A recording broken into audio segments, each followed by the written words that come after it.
Bate-papo das 6. Oferecimento Uniscan, diagnóstico por imagem. Rio Doce Radiologia. Unicor. Conquiste e proteja seus bens com a Pagoto Corretora de Seguros e Consórcio. Seguro e consórcio de tudo para todos. Peça sua cotação.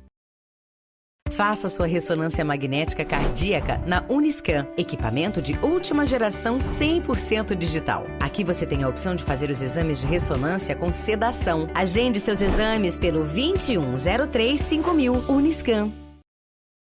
Sua vida é feita de momentos. Momentos em família, momentos de sonhos, momentos de conquistas, momentos de realizações. E para todos os momentos você pode contar com a Pagoto Corretora de Seguros e Consórcio.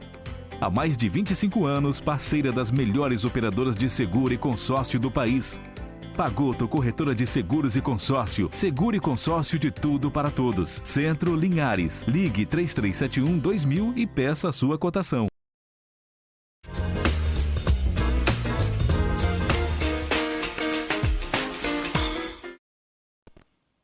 Olá, sejam todos bem-vindos a mais um Bate-Papo das 6, o seu programa de Medicina e Saúde. Meu nome é Dário Santucho, sou cardiologista e vou apresentar o programa hoje para vocês, né?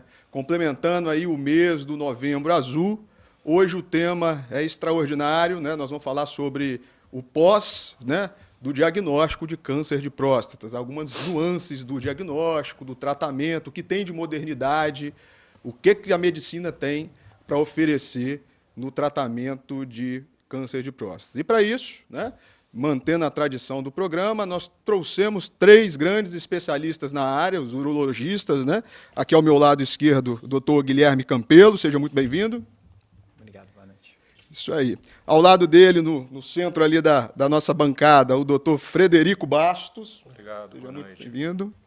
E na ponta esquerda ali, o doutor Fabiano Fernandes. Boa noite, muito obrigado pelo convite. Isso aí, todos eles urologistas que vão elucidar muito para a gente sobre esse tema. Bem, você pode assistir a gente no canal 16.1 da TV aberta, em Linhares e em Vitória, né, na Grande Vitória, na Sky no 316.1, na Rede Sim FM 106.1 e também no YouTube, né? E no YouTube é importante que você se inscreva ali no canal da TV Sim, né? E toda vez que a gente entrar ao vivo, você vai ser acionado. Você pode comunicar conosco também através da hashtag do Bate-Papo das 6, né, nas redes sociais, e pelo WhatsApp através do 27 99622 4547. E é isso aí, Novembro Azul, essa campanha maravilhosa, né? Então nós vamos começar o programa fazendo um questionamento introdutório, né? E eu queria perguntar para o Guilherme Campelo o que é a próstata, doutor Guilherme? Então, vamos lá. A próstata é uma glândula que faz parte do sistema urogenital masculino e ela tem 2 funções. Por ela passa a uretra, que é o nosso canal da urina. Então, ela já tem uma função de ajudar na contenção da urina e, ao mesmo tempo, ela produz o líquido prostático, que faz parte do conteúdo do sêmen. Entendi. Joia. E o câncer de próstata em si, doutor Frederico? O que é o câncer de próstata? Então, nós temos essa glândula que a gente chama de próstata, né? E o câncer de próstata? Então, o câncer é a degeneração neoplásica, né? Quando essa alteração da glândula, essa arquitetura glandular, ela forma um nódulo maligno, né? A próstata ela pode alterar das 2 formas. Uma delas é a alteração benigna da glândula, que é a hiperplasia prostática, e a segunda alteração, que é o nosso tema central, é o câncer de próstata, né? E uma condição predispõe a outra, né? Na hiperplasia prostática ocorre o crescimento prostático com a idade, e essa condição é uma condição inflamatória da próstata que facilita com que ocorra posteriormente o câncer de próstata. Ela predispõe o câncer ou não? Sim, é um dos fatores de risco para o câncer de próstata, né? É o que a população chama de próstata grande? Eu tenho próstata grande. Exatamente, exatamente. E nesse entendimento, vale a pena falar que a hiperplasia prostática ela é uma doença, né, uma condição quase que fisiológica no envelhecimento masculino. A cada década de vida, o homem tem a chance de ter a hiperplasia prostática aumentada. dos 50 aos 60, dos 60 aos 70, 70 adiante. Em porcentagem aumentando também 50%, 60%, 70%. Né? Então, essa é uma evolução normal do envelhecimento masculino. E o câncer de próstata, apesar de ser, a gente vai debater isso mais adiante, apesar de ser um vilão, e ele é de verdade, ele também deve ser entendido como um fator de envelhecimento masculino. A glândula prostática, ela envelhece dando alterações celulares, dentre eles o câncer de próstata. Nesse âmbito, né, o câncer ele pode ter uma identidade mais leve, quando está associado apenas ao envelhecimento, e pode ter um âmbito mais agressivo, quando não está associado a isso, e sim a mutações genéticas. Compreendido. E aí, doutor Fabiano, quais são os sintomas, né? Existe fase sem sintoma ou com sintoma? O paciente hoje que é portador de neoplasia de próstata ou câncer de próstata, o que ele sente?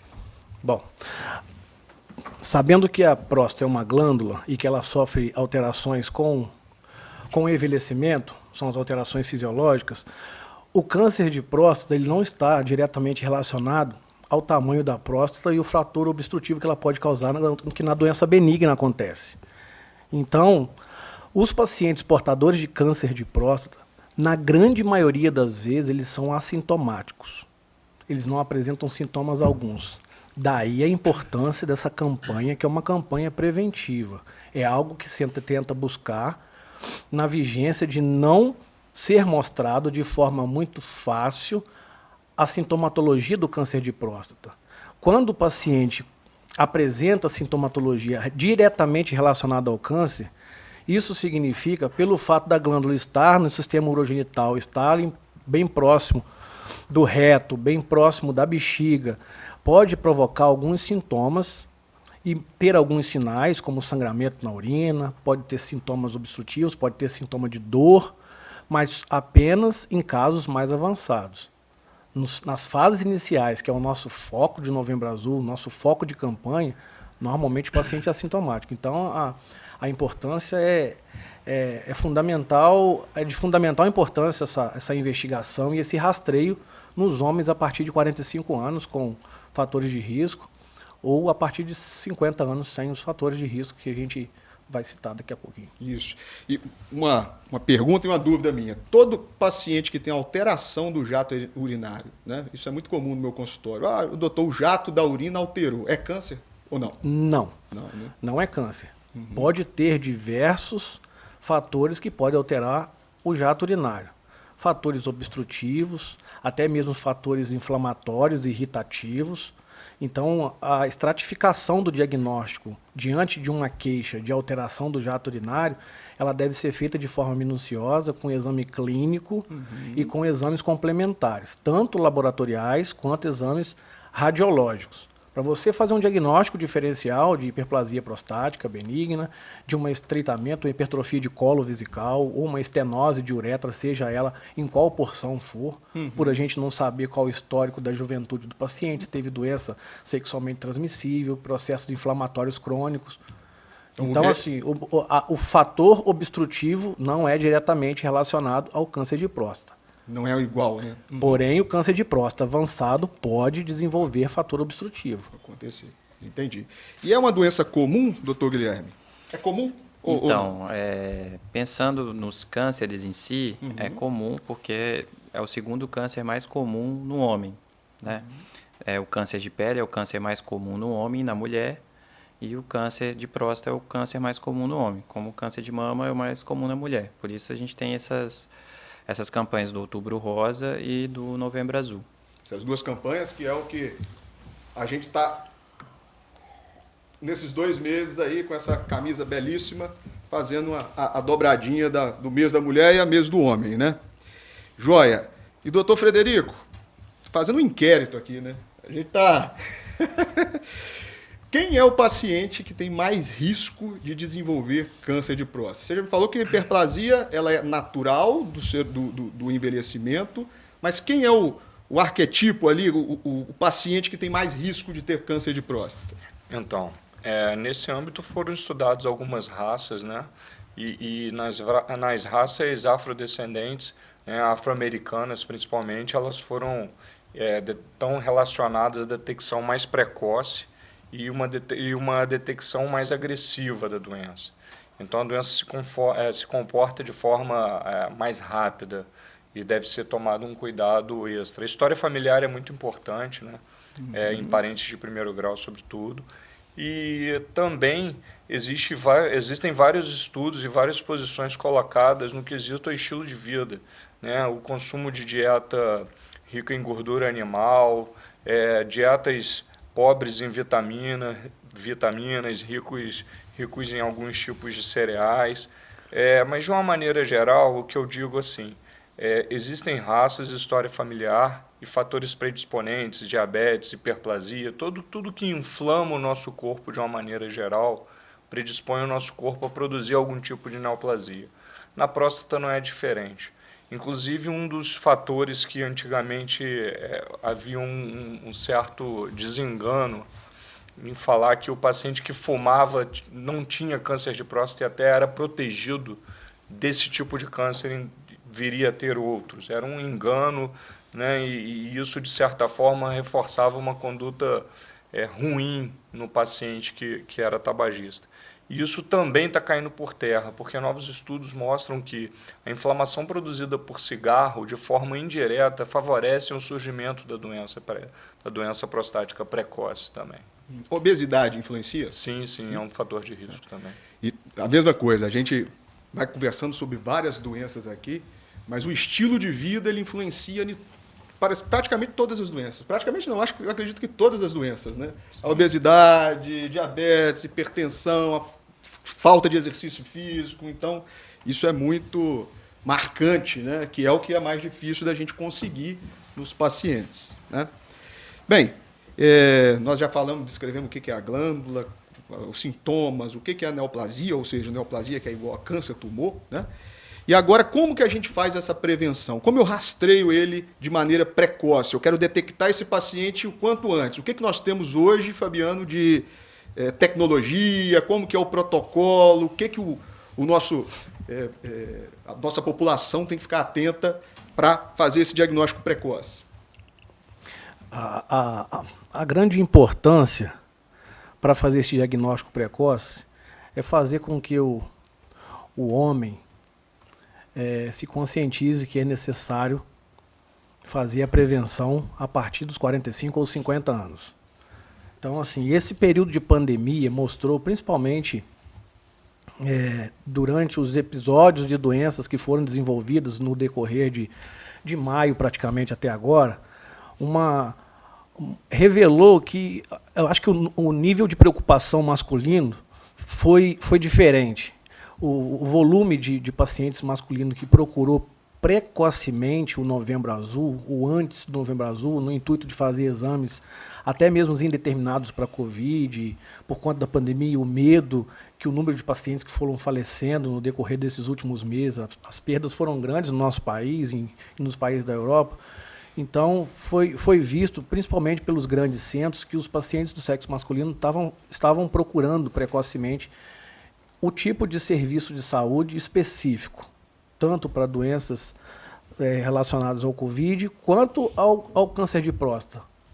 Por favor, faça o exame de próstata também, eu solicite o exame de próstata. Então, mostrou para a gente uma delicadeza maior em relação a estratificar isso e orientar esses pacientes de forma mais adequada em relação até o próprio Novembro Azul. Então, esses pacientes que chegavam para a gente, ou que são necessários fazer o rastreio, inicialmente são orientados ao exame de toque retal e o exame de PSA, que é a coleta do sangue, é feito no sangue, o paciente tem que permanecer por um período de restrições, tanto de atividade física intensa, na verdade, não é caminhadas. A literatura não mostra nada disso para a gente, mas a gente percebe na prática clínica que os resultados são desfavoráveis durante a perda desse controle do paciente, pré-exame, e em relação à masturbação, em relação à relação sexual, tem que ter uma pausa para a glândula ficar mais hipoativa, menos irritada por algum desses fatores, para se colher o sangue e ter um valor dentro da normalidade, ou um valor real de PSA. Exato. E o toque retal é fundamental, porque com toque a gente consegue fazer diagnóstico de em torno de 20% dos pacientes que têm câncer com o toque. Sabe? Na percepção do nódulo e orientar especificamente, posteriormente, qual é o exame que a gente vai fazer, tá? Em relação à biópsia de próstata. Entendi. E é assim, no mundo atual, a evolução não para. Então, centros específicos de uro-oncologia, tanto europeu, quanto asiático, quanto da nossa América aqui, Norte Central e América do Sul, desenvolvem pesquisas para poder desenvolver dispositivos e exames complementares para poder melhorar a eficácia desse rastreio. Para quanto mais precoce fizer o diagnóstico, melhor a conduta terapêutica. Joia. Uma dúvida que nós temos, Linhares tem muito ciclista, né? Aqui a atividade do ciclismo ele é alta, né? Ela influencia no PSA? Influencia. Se for uma atividade extenuante, influencia. Porque falar em atividade de ciclista, se for o ciclista que vai ao trabalho, que anda 2, 3 quilômetros para se deslocar, eu acho que na prática clínica isso tem pouca interferência. Mas o volume de ciclistas que tem hoje no nosso país em geral, principalmente na região sudeste, de competição, de alto empenho, que andam 50, 100 quilômetros, 200 quilômetros, isso aí é definido que na prática altera sim o valor do PSA e os pacientes precisam ter umas orientações prévias à coleta do exame. Excelente. E complementando, precisa de ficar quanto tempo sem andar de bicicleta, por exemplo? Eu sou um ciclista que ando 10 km por dia, quanto tempo eu preciso de No mínimo parar? 72 horas. 72 horas? 3 dias, 3, 4 dias, é o suficiente.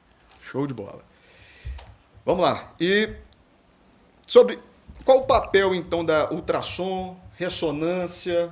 Quer falar alguma coisa para a gente disso? No diagnóstico, na triagem a gente tem o PSA e o toque, basicamente, né? Ou entra a ultrassom? Pode ficar à vontade. Só um momento. Existem outros exames que aqui no Brasil, em alguns poucos centros, né, São Paulo, Rio de Janeiro, acho que em Vitória também é possível se fazer, que são os testes laboratoriais que estão sendo utilizados na prática, principalmente americana, que é o PHI, que é um índice que revela a saúde prostática. A gente fala que é Phi Score, o PHI Score. Belo Horizonte. Belo Horizonte também faz esse tipo de exame. Existe um outro exame que ele é chamado de 4-Key Score. São umas calicreínas, são proteínas no sangue específico da próstata que indicam as variações dela de acordo com o PSA específico, com o PSA total, com a calicreína do tipo 4, que vai mostrar exatamente se tem alguma alteração que pende para o lado do tumor, do câncer propriamente dito. E não para de desenvolver outras coisas, tipo oncogênicos, oncotypes, MDX. Então, assim, isso para a gente um pouco é caro. Eu acho que não tá, já era para estar sendo utilizado, já era para estar sendo feito. Hoje a sociedade americana, em determinados centros regionais, por exemplo, o sudeste americano, o sudeste dos Estados Unidos, na Flórida, em Miami especificamente, eles fazem o protocolo do diagnóstico com PSA, com a saúde prostática e com 4K, que é o exame. Entendi. Isso tudo para melhorar a acurácia no diagnóstico e no estadio da doença. Entendi. Você está atualizadíssimo, porque você veio de um fellow agora recente lá nos Estados Unidos, né? Tem um pouquinho de tempo, mas... Eu vi que o inglês está afiado. Né? Isso aí. E Guilherme, e sobre exames de imagem? A gente pode... Ajuda? Então, ou é só numa segunda fase? Vamos dizer, a gente estava na triagem, né? Inicialmente, o paciente que não tem nenhum sintoma relacionado à próstata vai fazer só o exame de rotina. Inicialmente não precisa de exame de imagem, né? Só o exame do toque e o exame de sangue, o PSA. Porém, assim, o ultrassom ele é interessante por ele ser um exame que pode demonstrar o tamanho da próstata, pode ajudar na localização para a gente fazer uma biópsia, né? Ser guiada por ultrassom, mas ele não faz diagnóstico. Ele simplesmente consegue uma acurácia do tamanho da próstata, se a próstata tem um crescimento que que a gente chama de lobo médio, quando a próstata cresce para dentro da bexiga, e isso daí pode atrapalhar a questão urinária, e nem sempre é câncer.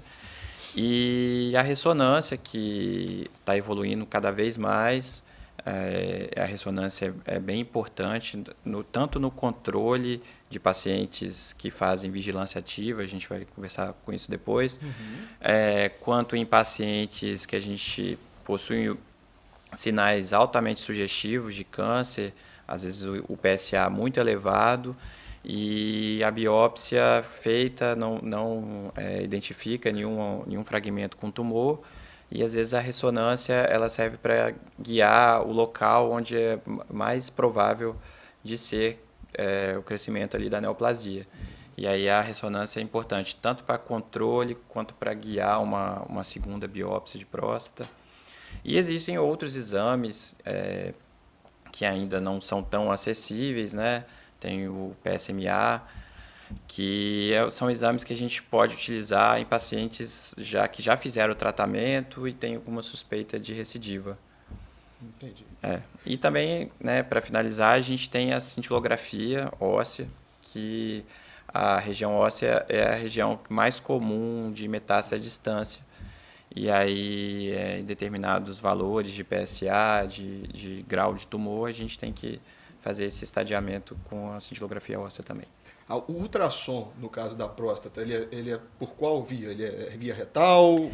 Então, como que é feito esse exame? Geralmente a gente usa a via abdominal em pacientes que têm sintomas relacionados ao trato urinário, provavelmente pelo aumento benigno da próstata.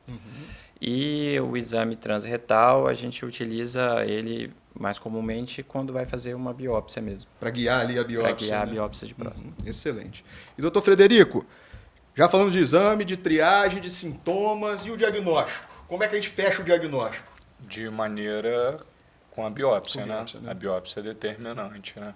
Eu acho que é bacana dizer isso porque foi uma dinâmica o último congresso que eu e Fabiano estivemos juntos antes de a pandemia decretar o lockdown, né? A gente participou desse serviço que é do Sylvester, que foi o pessoal de Miami que veio aqui justamente falar de câncer no Rio de Janeiro, na nossa seccional da SBU lá, e a gente esteve presente e tivemos exatamente esse bate-papo, um nível um pouco mais profundo, mas de uma maneira geral a gente reviu que estamos fazendo na nossa prática clínica muito parecido com o que está sendo feito fora do Brasil, né? Existem esses mecanismos, esses biomarcadores que o Fabiano citou agora há pouco, né? E, na verdade, eles também não têm uma ampla prática rotineira. Eles são usados de acordo com a necessidade. De uma maneira geral, esses exames que o Guilherme falou e citou, eles são combinados a fim de produzir um resultado em um paciente. Nem todo paciente vai ter seu câncer detectado ao toque. Nem todo paciente vai ter seu câncer detectado pelo PSA ou só pela ressonância. Na verdade, existe uma combinação desses exames que formam a detecção em um paciente. Acabei de ter essa semana um paciente que foi rebiopsiado pela terceira vez, e na terceira biópsia detectou o câncer. A biópsia ela ganha sensibilidade de 20% a cada vez que ela é feita. Então, era um paciente que a suspeita pelo PSA se manteve ao longo da investigação, somente pelo PSA, porque o toque era normal. Então, assim, a gente tem que individualizar a conduta. Não existe uma maneira mágica de se detectar o câncer. E, por exemplo, você indicou a biópsia. Como que isso é feito? É uma cirurgia local? É por punção? Como que é esse procedimento? A biópsia ela é transretal, né? Ela pode ser perineal de uma maneira menos comum no nosso meio. Ela é, na maioria das vezes, transretal, guiada por ultrassom. O exame de ultrassom ele serve para guiar o ponto em que a agulha vai perfurar a próstata e colher um pequeno fragmento. E esse fragmento, o número de perfurações são de acordo com o tamanho ou suspeita do câncer de próstata. Eles podem ser desde 6 fragmentos até 20 fragmentos. E, na verdade, também hoje existe um mecanismo de fusão de imagem, né? É você construir uma zona suspeita através de uma ressonância e um exame de ultrassom a fim de detectar o lugar de uma maneira mais específica, a fim de você guiar melhor a sua biópsia. E o paciente, ele é simples isso? Ele vai de alta no outro dia? Na verdade, ele vai de alta no mesmo dia. No mesmo dia? É um exame bastante simples, é considerado um exame ambulatorial. Né? Ele pode ser feito, deve ser feito com anestesia local, faz-se anestesia por agulha na própria próstata. E existe uma questão um pouco controversa sobre a sedação durante o exame. A sedação permite um melhor conforto do paciente durante o exame e muitas vezes não é uma situação permitida por muitas seguradoras de saúde. E mesmo assim a gente força um pouco a barra e promove esse conforto no ato da biópsia para o paciente. O paciente sedado, anestesia local e biópsia transretal. É o método mais bacana. Coletou o material, vai agora para o laboratório e aí a gente vai estudar e vai chegar ao diagnóstico. Exatamente. Isso. Excelente. Chegamos ao final do primeiro bloco com 3 ilustres urologistas da região, né? Excelentíssimos médicos. Aqui do meu lado o doutor Guilherme Campelo, que é urologista, né? Uro-oncologista, né?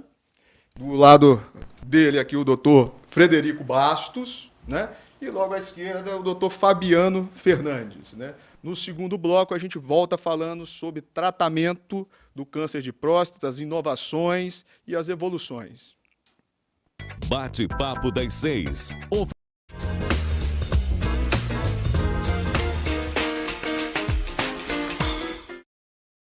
Excepcionalmente hoje, né, nós vamos falar de medicina e saúde, mas semana que vem voltamos para a saúde na quarta-feira. O Bate-papo das 6, falando sobre saúde e prevenção, volta para quarta-feira. Estamos aqui presentes com o doutor Guilherme Campelo ao meu lado, que é uro-oncologista, o doutor Frederico Bastos e o doutor Fabiano Fernandes, né? No último bloco, a gente deu um en passant, explicou ali o que é a glândula, a próstata, os fatores de risco, o diagnóstico, e agora vamos para o que interessa, vamos dizer assim, do ponto de vista de tratamento, né? Fabiano, o que a gente tem de tratamento hoje para o paciente? O paciente chegou, fez a biópsia, deu o diagnóstico. O que a medicina em 2020 tem para oferecer para esse paciente? Bom, a medicina tem a oferecer várias opções de tratamento. E essa escolha definida entre o médico e o conjunto médico-paciente vai estar diretamente relacionado ao estadio da doença em que o paciente se encontra. Então, é primordial que se tenha em mãos, seja o médico primário do paciente que iniciou a busca ativa da doença, seja o médico que está acabando de receber um paciente ou encaminhado por um outro colega ou por um outro serviço, enfim, definir exatamente em que grau de doença o paciente se encontra. A partir disso é que a gente pode definir ou traçar uma linha terapêutica, sempre conversando com o paciente e expondo ao paciente quais as possibilidades. Tá? E isso vai desde uma vigilância ativa, que é justamente o paciente ser acompanhado por uma doença de baixo risco, uma doença bem lenta de evolução, tá? De acordo com a idade do paciente, de acordo com o performance status do paciente, que é qual é a qualidade de saúde do paciente num todo, se é um paciente que tem contraindicação cirúrgica ou algum procedimento. Então vai desde vigilância ativa, com um grau mais baixo, até os tratamentos combinados, cirurgia com radioterapia, ou cirurgia e algum outro tratamento posterior.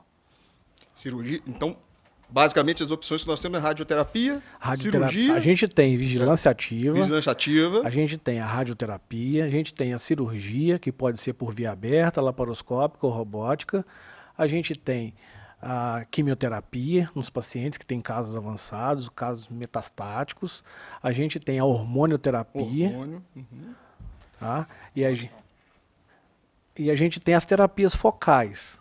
Essas terapias focais são terapias que estão sendo abordadas nos últimos 5 anos estão sendo intensificadas em grandes centros de urologia e uro-oncologia. E essas terapias focais a gente vai falar por último, preferencialmente, diante dessa sequência, Sim. porque é uma terapia muito bem selecionada para um paciente que tem uma doença focal. E a gente tem que pensar que o paciente que a gente recebe com câncer de próstata, esse paciente tem um câncer que ele é multifocal, que ele é micrometastático.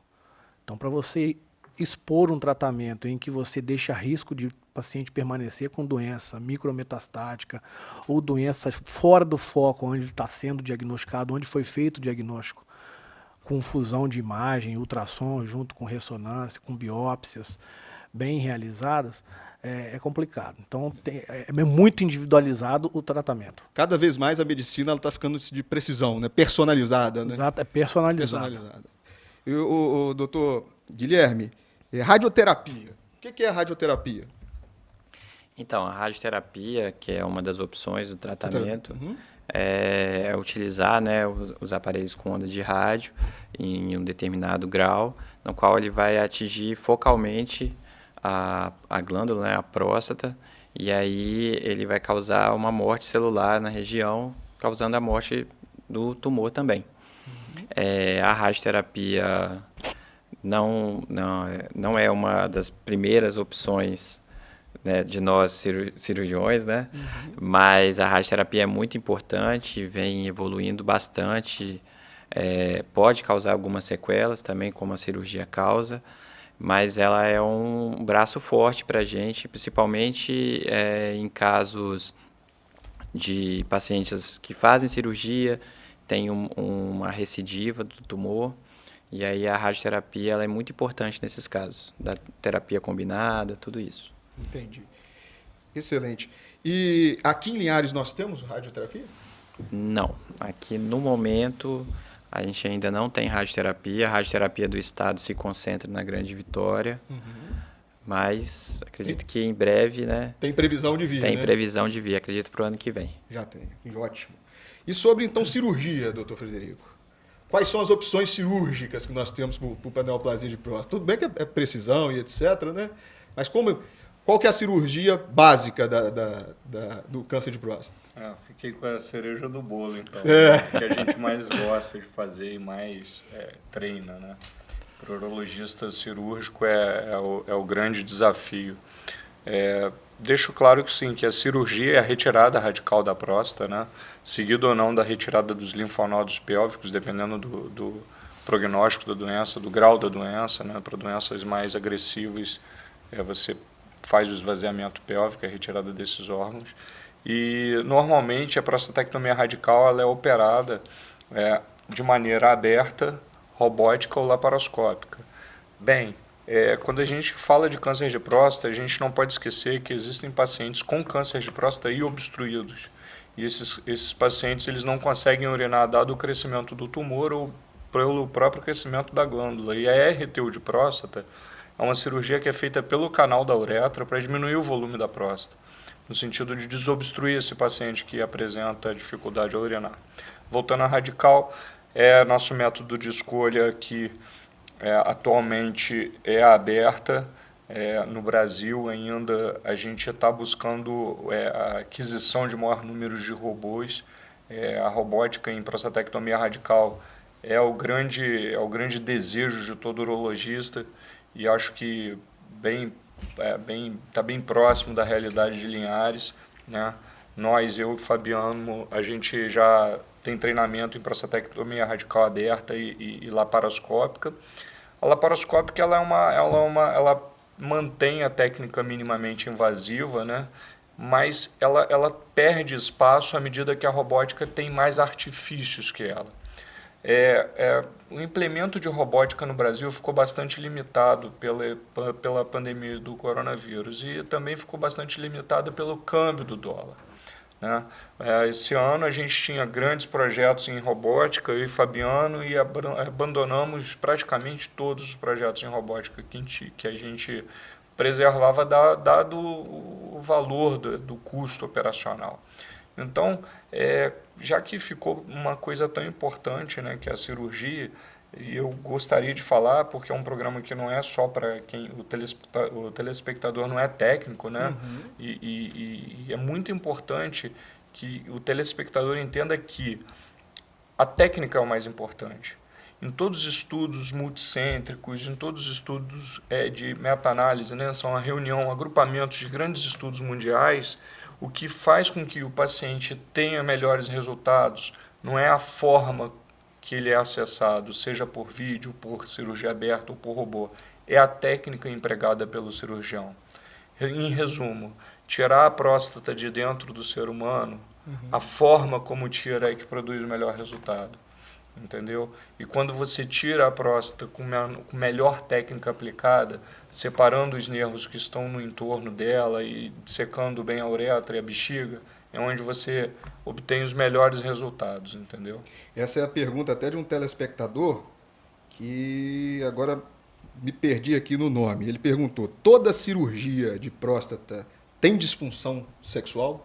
Exatamente. Estava falando isso com o Fabiano agora há pouco, porque esse também é o ponto de interrogação na cabeça das pessoas. As incidências de disfunção sexual, elas vieram caindo ao longo do tempo, na medida que a técnica evoluiu.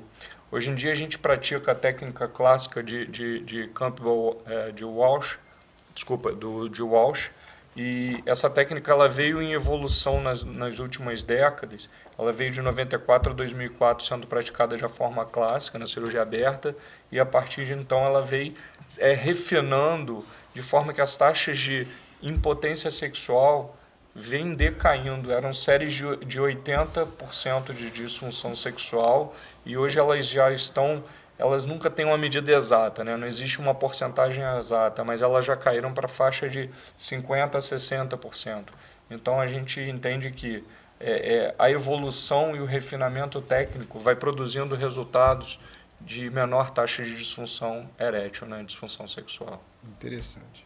E Fabiano, só para a gente elucidar um pouco mais, ilustrar mais para a população, essa diferença entre laparoscópica, aberta e robótica. O corte, tem alguma diferença do corte, alguma coisa assim? E qual que é o mais comum no Brasil hoje? A técnica de vocês, o que vocês mais fazem, né? No Brasil, a gente tem o Sistema Único de Saúde. Esse é um ponto-chave para o desenvolvimento de determinadas técnicas cirúrgicas. No caso da urologia, para câncer de próstata, é factível a gente realizar a prostatectomia aberta. Tá? Então, assim, a grande maioria dos urologistas que se formam, eles têm nos serviços um bom treinamento com prostatectomia aberta. Um número um pouco menor com prostatectomia laparoscópica junto com a aberta. E muito menor ainda, atualmente, com a cirurgia robótica. Tá? Mas a definição, se a gente tiver uma capacidade de definir para um paciente e orientá-lo a realizar a cirurgia, a gente sabe que em relação à robótica existe um ganho em relação à continência urinária. O paciente tem uma continência precoce um pouco maior nos dados estatísticos de hoje.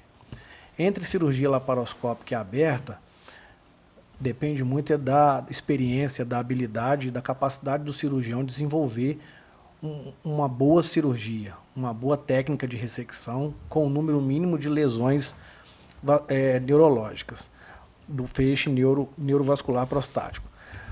E em relação aos custos, isso modifica um pouco. O SUS não dá cobertura para a gente fazer uma cirurgia robótica e laparoscópica. Isso aí é inviável. Tá? Então a cirurgia aberta, um treinamento no Brasil é muito maior. E em relação à cicatriz, em relação à qualidade de cirurgia, obviamente que as cirurgias minimamente invasivas elas são superiores à cirurgia aberta. No ponto de vista de recuperação pós-operatória, no ponto de vista de sangramento, isso aí é dado estatístico, isso não é experiência própria minha, do Dr. Guilherme, Dr. Frederico, isso é estatístico. O volume de sangue perdido durante a cirurgia é menor. A recuperação do paciente no pós-operatório, ela é mais rápida, ela é melhor. A questão da dor, o paciente fica exposto à dor no pós-operatório muito menos tempo com a cirurgia minimamente invasiva, que são laparoscópica e robótica. Então, assim, num geral, as cirurgias minimamente invasivas da próstata, elas são melhores de resultado do que a cirurgia aberta. Mas não adianta colocar um cirurgião sem experiência para fazer uma cirurgia laparoscópica ou robótica e um cirurgião menos experiente para fazer uma cirurgia aberta e tentar buscar esse tipo de resultado. Então, isso é resultado de literatura. Entendi. Tá? E agora eu vou botar você aqui numa fogueira. Será que a gente tem perspectiva de ter robótica aqui em Linhares? A frase que eu vou deixar hoje... Radioterapia a gente vai ter, que já tem previsão. E robótica? A frase que eu deixarei hoje no programa não é promessa de político, não, tá? Já acabaram as eleições. A frase é: a cirurgia robótica chegou no Brasil para ficar. É um caminho sem volta. Independente do preço. Hoje está um preço, amanhã não vai estar mais. E não tem como voltar. Porque é uma cirurgia que já está consolidada em grande parte do primeiro mundo todo. Entendi. Então, assim, tanto para urologia quanto para ginecologia, cirurgia de tórax, cirurgia gastrointestinal. E, assim, a curva de aprendizado é muito menor em relação às cirurgias até mesmo aberta e laparoscópica. Então, assim, hoje quem sai da cirurgia aberta profissional e vai para a robótica, os que formam hoje não vão para a cirurgia laparoscópica. E o volume de pacientes necessários para serem operados com a curva de aprendizado é bem menor. Então a gente pode esperar aí que daqui a pouco a gente vai ter Linhares, né? Exatamente. Posso cravar isso aí? Pode, está gravado. Não vai demorar, não. Isso aí, ó. Terminamos o segundo bloco falando sobre tratamento com 3 excelentes, ilustres, conhecidíssimos no Brasil afora aí, sobre urologia, né, cirurgiões, Dr. Guilherme Campelo, Dr. Frederico Bastos e o Dr. Fabiano Fernandes, né? No último bloco, a gente faz a cereja do bolo ali, vamos contemplar alguns outros aspectos, e é isso aí, TV Sim.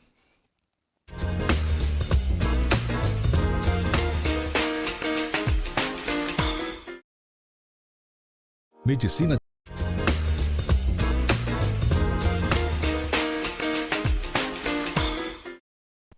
Olá, voltamos para o terceiro e último bloco do Bate-Papo das 6. Hoje um tema muito importante, que é o Novembro Azul, e falando sobre câncer de próstata. Eu aprendi muito hoje e para a gente dar seguimento a essa... A gente vem construindo a história da questão do câncer de próstata, do diagnóstico, etc. E agora, doutor Guilherme, a vida pós o diagnóstico. Eu tive o diagnóstico, e aí? Como é que a gente fica? Quais são os próximos passos, né? Então, teve o diagnóstico, né? Então é feito um estadiamento para saber qual é a situação do paciente. Se esse tumor é localizado só na próstata, se esse tumor tem algum sinal de avanço para fora do órgão em si, se ele tem sinais de metástase à distância. E aí, baseado nesse estadiamento que é feito, é proposto o tratamento, né? Podendo ser o tratamento curativo, que vai da cirurgia ou da radioterapia, podendo ser um tratamento paliativo, no qual pode ser feito uma cirurgia para abrir o canal, né, a RTU da próstata, pode ser feito o tratamento com quimioterápicos, com bloqueio hormonal, em casos de pacientes com uma doença bem avançada, às vezes até a castração, porque a testosterona é um hormônio que estimula o crescimento rápido do tumor da próstata, e aí a gente, cessando a testosterona, a gente consegue dar uma sobrevida maior para o paciente. E, além disso, depois desse tratamento, né, são avaliados o acompanhamento do paciente, e esse acompanhamento se faz com exames periódicos e em relação também às sequelas dos tratamentos, qualidade de vida, tudo isso. Isso, a vida dele volta ao normal? Ele pode, por exemplo, realizar atividade física ou depende desse estadiamento, que é como se fosse um relatório, né? Um relatório completo do paciente, do tumor, né? Vamos dizer assim? Dependendo do estadiamento, né? Do grau da doença, o paciente pode ter algumas limitações, sim. Mas aquele paciente que faz o diagnóstico, tem a doença precoce, que tem proposto a ele tratamento curativo, esse paciente tem totais condições de, depois de recuperar do tratamento, viver uma vida normal. Uhum. E aí, doutor Frederico, a gente tem essa questão da observação vigilante, né? Que processo é esse aí? Bem, a gente, na verdade, tem duas observações em câncer de próstata, né? A gente tem a vigilância ativa, né? Que é o paciente de baixo risco, e um paciente que tem uma idade ainda mais jovem e que ele deve acompanhar a doença sem operar, né? É uma prática bastante difundida e segura, bastante utilizada nos Estados Unidos. E esse paciente, ele experimenta não retirar a próstata no momento do diagnóstico. E ele tem ainda a opção terapêutica da cirurgia, né, como uma carta na manga. E é uma atitude que, por vezes, é questionada pelo próprio paciente, mas ela preenche critérios para ser praticada. Ela não é praticada a qualquer paciente, ela tem um rigor. Certo? E esse paciente, ele é um paciente que deve visitar o urologista com um pouco mais de firmeza, né? Já a vigilância, isso é vigilância ativa. O watchful waiting, né, que é a vigilância cuidadosa, ela fica destinada aos pacientes mais idosos, né, pacientes que têm uma idade avançada e que não devem investir com tanta agressividade contra a doença prostática. E aí o watchful waiting ele ganha espaço num outro tipo de paciente, né? Num outro perfil de paciente. Entendi. E sobre, vamos lá, sequelas do tratamento cirúrgico e radioterápico, Fabiano. E aí eu vou emendar uma pergunta que é da Francine, que ela é farmacêutica oncológica da Unimed Costa do Sol, em Macaé. E ela pergunta exatamente isso. Prótese peniana é uma possibilidade? Isso entra nas questões... O paciente sequelado ele pode utilizar... Então, engatando uma na outra. Beleza. Botei numa situação difícil, né? Não, tá difícil não. Dá para conversar sobre. Então, assim, esse assunto de sequelas pós-cirúrgicas, eles devem ser bem esclarecidos aos pacientes no pré-operatório. Uma conversa franca entre o médico e o paciente e deixar bem claro para o paciente que o risco existe dessas sequelas e esse risco ele é variável. Variável de acordo com a patologia, variável de acordo com a abordagem cirúrgica que o paciente vai receber ou mesmo a abordagem radioterápica.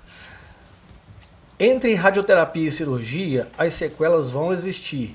Se tiver que existir, elas vão existir. Porém, a sequela ela é visualizada mais precocemente quando o paciente é submetido à cirurgia. Na radioterapia, essas sequelas vão surgir, só que com um tempo um pouquinho mais postergado. Então, as principais sequelas para esses tipos de procedimento, na radioterapia você tem um pouco mais de lesão por queimadura da radiação, que é chamada das reações actínicas, ou cistite actínica, ou retite actínica, que podem dar sintomas gastrointestinais ou sintomas urinários nos pacientes. Mas nas duas, em relação à sequela mecânica, as mais importantes são a disfunção sexual ou disfunção erétil e a incontinência urinária. Excelente. Aí nós recebemos aqui no WhatsApp a pergunta do Valdir Linhares. Aí vocês ficam à vontade em responder. Ele fala o seguinte: boa noite. Gostaria que perguntasse aos médicos se uma cirurgia sem corte pode deixar como sequela o surgimento de hérnia inguinal. Cirurgia uretral. Essa é a pergunta do Valdir de Linhares, o nosso telespectador aí participando do nosso programa. Pode ou não pode deixar uma hérnia inguinal, a minimamente invasiva? Dificilmente, porque o acesso não é feito pela região inguinal. O acesso é feito pela região abdominal, na região do mesoabdômen e na região do andar inferior, mas não próximo ao canal inguinal. Então não? Não. A princípio deve ter outra causa essa hérnia. Deve ter outra causa. Procurar saber se ele tem uma hérnia indireta por conta do alargamento do anel ou se ele tem um enfraquecimento total da parede. Excelente. Tá? Isso não é minimamente invasivo, porque na cirurgia aberta ele pode desenvolver uma hérnia que pode sugerir ser inguinal, mas ela é uma incisional. É porque a direção do saco herniário vai para outro lugar e a gente pensa que é uma hérnia inguinal, mas é uma hérnia incisional. Então, nas cirurgias, nas incisões maiores, tem que estar sempre atento e sempre pensar que pode ter tido uma complicação, mesmo que pequena. Excelente. Bem, o papo está maravilhoso aqui, dá para conversar mais umas 3 horas, mas o negócio apertou aqui. Então, eu gostaria de agradecer, né, a presença aí do Dr. Fábio Fernandes, né? Fabiano Fernandes, desculpa, que veio do Rio para contemplar a nossa bancada aqui, né? E considerações finais, doutor Fabiano. Considerações finais sobre a prótese que você me perguntou no início, que ficou perdida. Isso.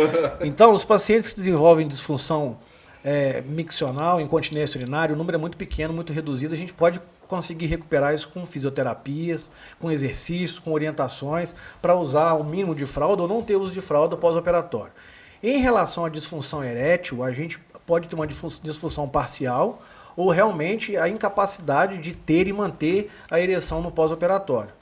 Isso aí, a gente pode tentar fazer o tratamento medicamentoso com as drogas que tem no mercado, orientados pelo médico.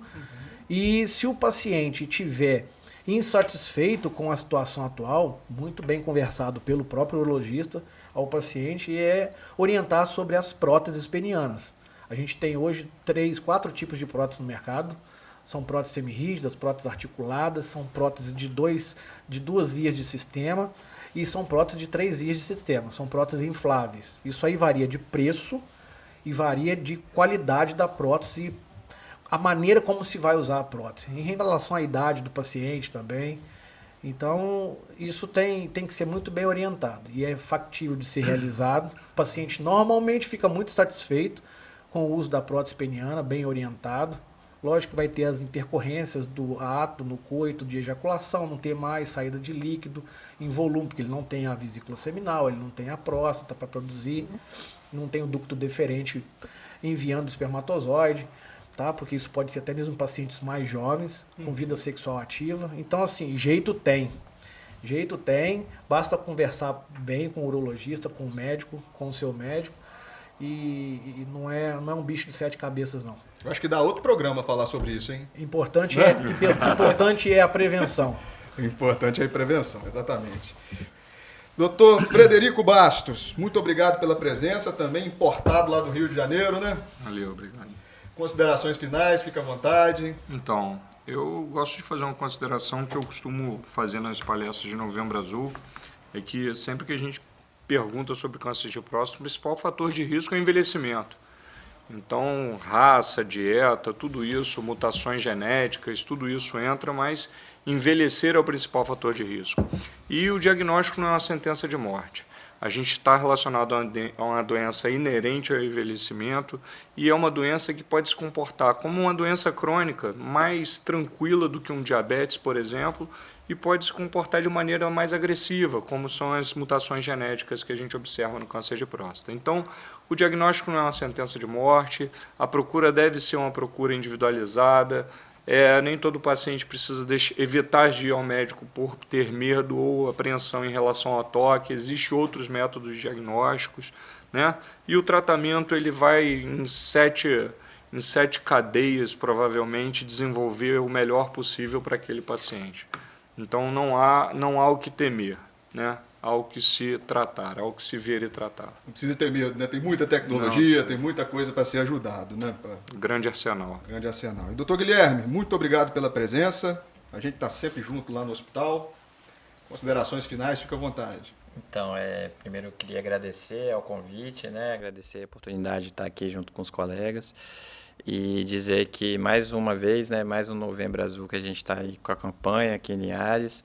E o nosso serviço de oncologia continua com atendimento, não foi suspenso período nenhum, mesmo com o aumento dos casos do coronavírus, e fortalecer para os pacientes aqueles que têm mais de 45 anos, histórico familiar ou paciente de cor negra, e aqueles acima de 50 anos que não têm histórico familiar, caucasianos, que procure o urologista, faça o exame, não só em novembro, né? Se não der para fazer em novembro, faça em outro mês, mas uma vez por ano, pelo menos, faça o exame, né? E por mais que a gente esteja enfrentando hoje o que a gente está enfrentando, né? Dessa pandemia, as outras doenças não pararam de existir. Então, assim, a gente precisa muito fortalecer isso, porque o câncer continua crescendo, não vai deixar. Excelente. Tá bom?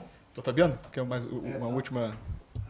Meu último recado, na verdade um recado, é dizer que apesar de Fabiano e Frederico serem pessoas de fora da cidade, de Linhares, a gente tem um contato muito próximo com alguns urologistas daqui, inclusive Dr. Guilherme Campelo, Dr. Guilherme Leodoro, e dizer para vocês para não deixarem para depois.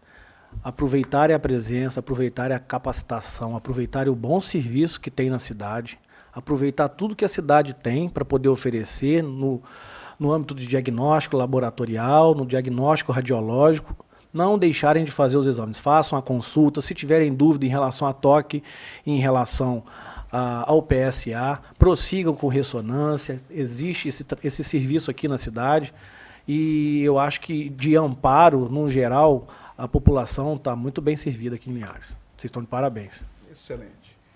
Bem, eu aprendi muito aqui com esses excelentes especialistas, né? Muito obrigado pela audiência de vocês até agora, 19h. E é isso aí, TV Sim, a TV local.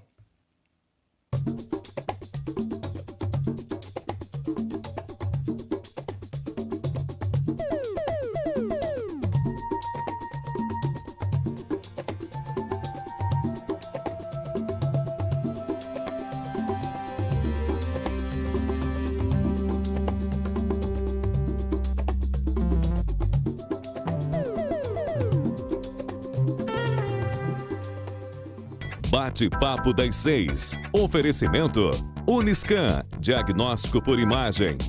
Rio Doce Radiologia. Unicor. Conquiste e proteja seus bens com a Pagoto Corretora de Seguros e Consórcio. Seguro e consórcio de tudo para todos. Peça sua cotação.